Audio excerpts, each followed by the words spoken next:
Right, okay, guys. So today's another Star Trek Discovery episode review. So we're on Episode 9, and this one's called Terra Firma Part 1.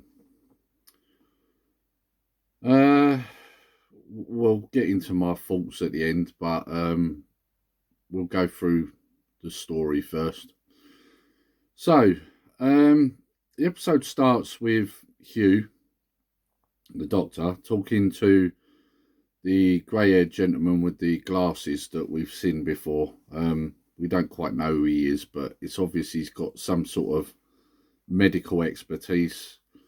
In a past episode, we saw him talking to Giorgio, and it's Giorgio that they're discussing actually in this episode. So, as we know, Giorgio's suffering from something; she's dying, and he's having a discussion with the grey-haired gentleman, and he's basically saying to him that he'd seen this before, and it's basically where she's gone through like time as well as skipping from one dimension to another, if you like. And Hugh says, "You've seen this before," and he says, "Yeah, thank God you weren't around for the temporal wars." So we now know that there was a temporal war in between the time of when they was in their usual time and the time they're in now. He basically says, think yourself lucky that you missed that one, sort of thing. So, and he's saying there's no cure. The only cure would be to send her back where she came from, but we can't do that because there's rules now about time travel and jumping dimensions, etc. Because we had to do that to stop the war from happening again. That's basically what he says. And then Hugh decides that what he's going to do is he's going to find out if the sphere data has any information. And it turns out that there is a way of fixing it. So the next step, they go and see Admiral Vance, and basically Michael, and I don't understand this makes no sense to me at all. So he's made Tilly his acting number one, right? But when he goes to see Vance, he's with Hugh and Michael. Well, why is he with Michael? I don't understand this. Surely you would have took your number one, wouldn't you? Like, this is what this series drives me mad. But anyway, I'll go into that more when we get to the end. But, so yeah, basically what's discussed is she's saying that there's a way of taking her to this planet. This is what Michael's saying, which apparently is a way of fixing this. And Saru is saying, well, this is one of them situations where the needs of the one don't outweigh the many, sort of thing. The old sort of Spock saying, I think he just says it in a different way, if you know what I mean. He kind of says it in reverse. So he's basically against the idea. And he's saying because they know that the Cheng are ready to attack, and he doesn't feel the risk is worth it. So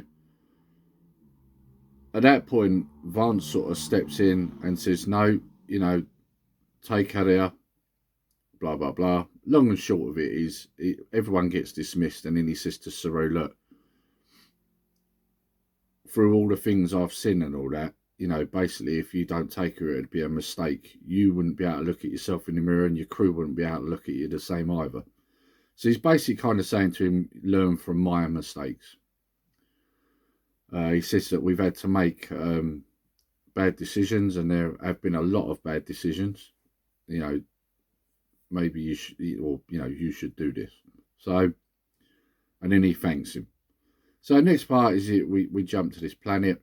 They go down on the planet and they're walking around, and Giorgio's a usual charming self, insulting everyone. In fact, just before this part, Tilly tries to speak to her, saying we can help you, and she basically chucks her food over her, which, to be fair, I actually found quite amusing because anyone who's watched this series long enough probably finds Tilly's character quite irritating at the best of times. So it was quite good to see her get food thrown over her, if I'm honest. So anyway, They end up on the planet, they're walking around trying to figure something out, and then all of a sudden Michael picks up something, because it's Michael again, it's always Michael, isn't it? And she picks something up saying that it's kind of like a life sign, you know. And they turn around, and basically you've got Brass sitting there out of CSI. So, I don't know his real name, but, you know, Brass out of CSI is basically sitting in a armchair, and there's a door. And I mean just a door and a door frame, nothing else. So, and in pure Discovery fashion, there's not really any explanation to this. He's basically, in a nutshell, saying, look, if you go through here, you could live. And he's sitting there reading a newspaper that says Giorgio dies, and he then explains that that's tomorrow's newspaper. So he's basically saying, if you don't go through, you'll die. But he then makes it clear to her that there's many ways you could die in there too. And she's got like a kind of wristband thing on. If it stays green, I think she's all right. If it changes, then she's in trouble, if I remember right. So, and obviously, if you've watched these episodes, you'll see that she keeps sort of phasing. The part where Tilly goes up and talks to her in the mess is because her hand starts phasing and she can't pick up a glass. So, you know, she's basically sort of gradually phasing out. And we've already heard when the grey-haired gentleman's talking about the temporal wars, he explains that somebody come through before and they ended up having a very agonising death. So, and they're predicting hers will be worse for some reason. Doesn't get explained, like most things. So, yeah, anyway, getting back to what it was, the Brass basically says, yeah, if you go through, you know, there are many other ways you could die. Michael tries to talk her out of it and she just goes. And then it jumps basically to the mirror universe where she's the Emperor again. And it's a retread of something that's already happened. We know that the reason why Giorgio is so attached to Michael is because in the past, in her time, or her dimension, whatever you want to call it, universe, she basically took Michael as a daughter. And then she turned on her. So she killed Michael.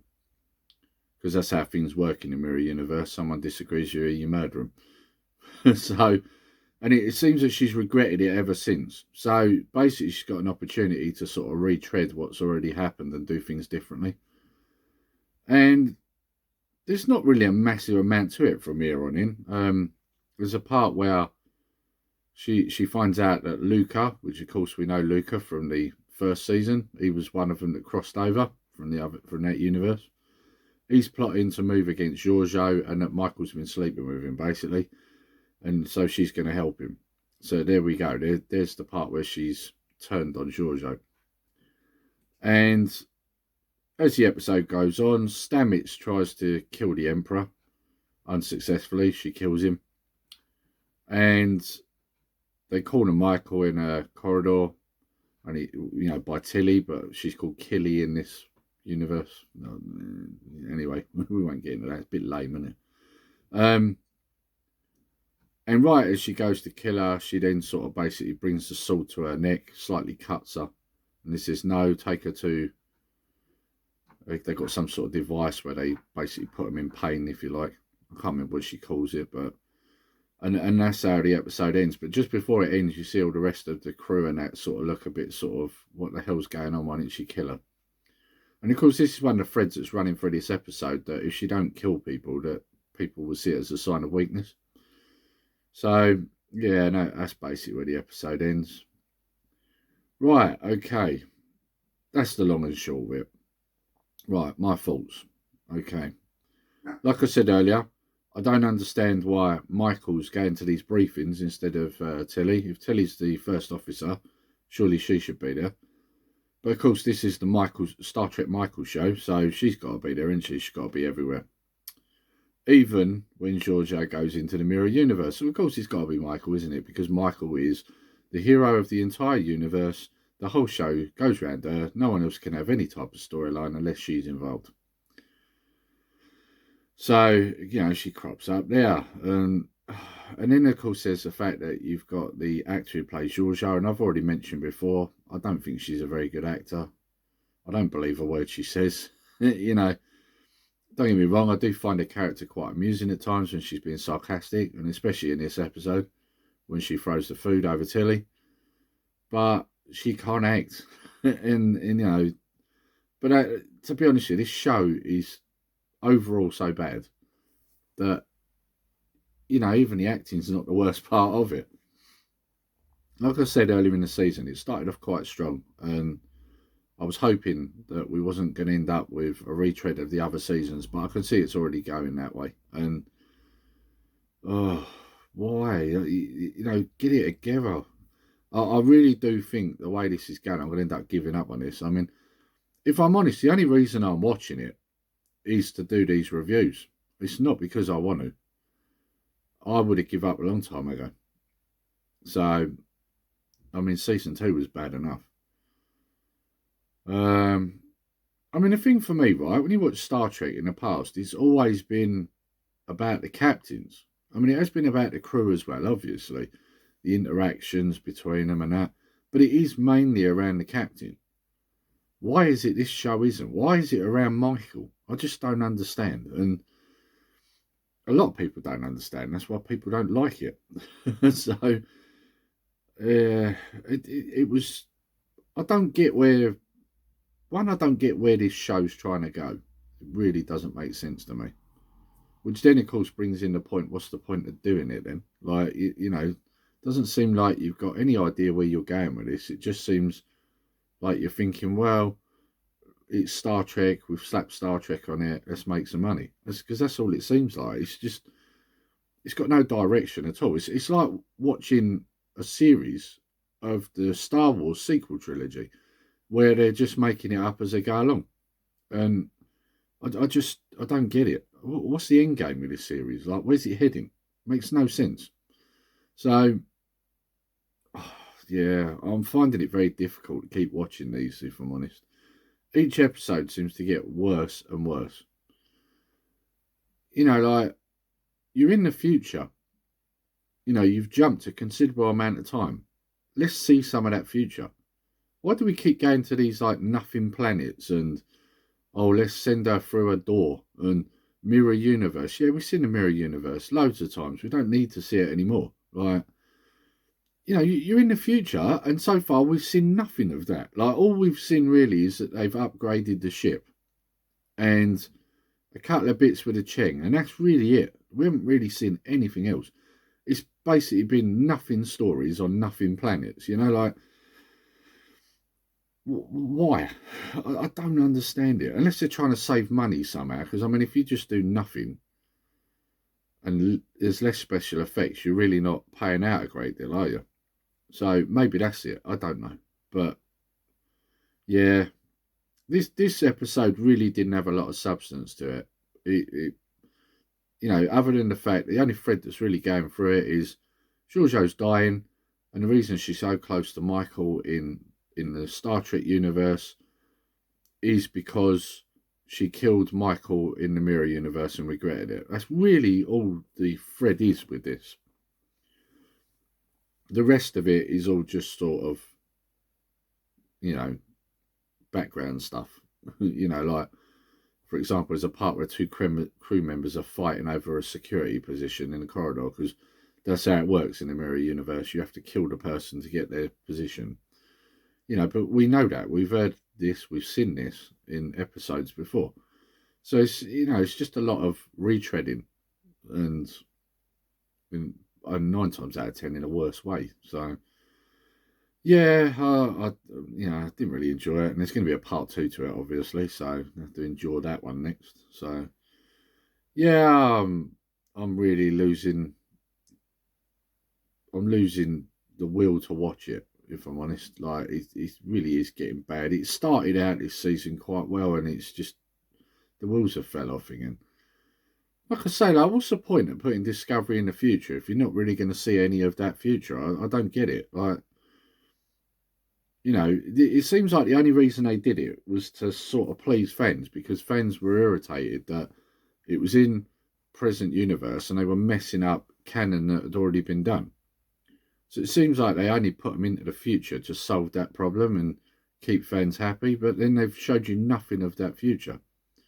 you're getting the odd little bit of information here and there. Like in this one, you found out that there was a temporal war and there was temporal soldiers, you know. That was all you really found out that was in the future. Other than that, it was all this rubbish around Giorgio and Michael. And this is the other problem, you know, this show is all around Michael, isn't it? Like, you're very limited when you put a show around one person. Like I say, when you watch Star Trek in the past, yeah, like I said, it is mainly around the captain, but it's not just the captain. It's all the interactions he has with his crew and also different members of the crew. You know, like Next Generation, there was plenty of episodes where we saw Data and Geordie and Riker working together, and you wouldn't really see Picard much. But that's because they were good characters, and also the story went in different directions. This Star Trek Deep Space Nine, the same difference. I mean, you know, with Deep Space Nine, it wasn't always Cisco. You know, sometimes there'd be episodes where it was just Dax and Wolf, or just Major Kira or Bashir. In fact, I remember one episode where the Quickening, where Bashir and Dax end up on a planet and they're trying to cure a plague that the Dominions basically brought upon them. And that whole episode just goes around Bashir and Dax, and that's it. And obviously a load of new people. But it didn't always revolve around one person. And this is a problem with Discovery. Michael's just there, isn't it? It's shoved in your face all of the time. And the problem with that is if you're going to put a series around just one person, you're going to be very limited on what you can do with it. Or you're just going to keep doing stupid stuff, and then everyone thinks, oh, I get it, so Michael's Supergirl. Like, because that's basically what she is, isn't it, in this series? No one can do anything, only Michael. Michael's like the great hope. She's God. She has to be there to save the day. And it undermines everything too, because what sort of captain does that make Saru if he can't fix problems and it's always Michael doing it? You know, it undermines him. And like I say, it's just, there's the absurdity with it as well. You know, like if Michael is demoted and Tilly is the first officer, why is it when Saru's having a briefing with Vance, he takes Michael? Doesn't make any sense. I mean, Hugh being there makes perfect sense. It's a medical matter. He would be there. Why is Michael there? Just doesn't make any sense to me. So, yeah. I'll see how next episode goes, but I've got to be honest, if this keeps on the way it's going, I don't think I'm going to be watching this anymore, because I really can't cope with these episodes, if I'm honest. I mean, I even find that I'm losing interest while I'm watching them too. Like on this one particular, within 5 minutes I was looking at my phone. That's not a good sign, is it? If you start looking at your phone within 5 minutes of watching something, it's clear that it's not gripping you at all. So, anyway, I'm going to leave it there. Like I say, the episode might seem like I didn't go into a massive amount of detail, but if I'm honest, there isn't a massive amount of detail to go into. So there's not a lot of substance to this episode, and not really much of any relevance either. So it's just really another filler episode, if you like, I suppose. But anyway, I'm going to end it there. If you have enjoyed this video, please like, share and subscribe, and hit the notification bell so that you're made aware of all our future videos and live streams. And until next time, take care, stay safe. Nerdy Geezer out.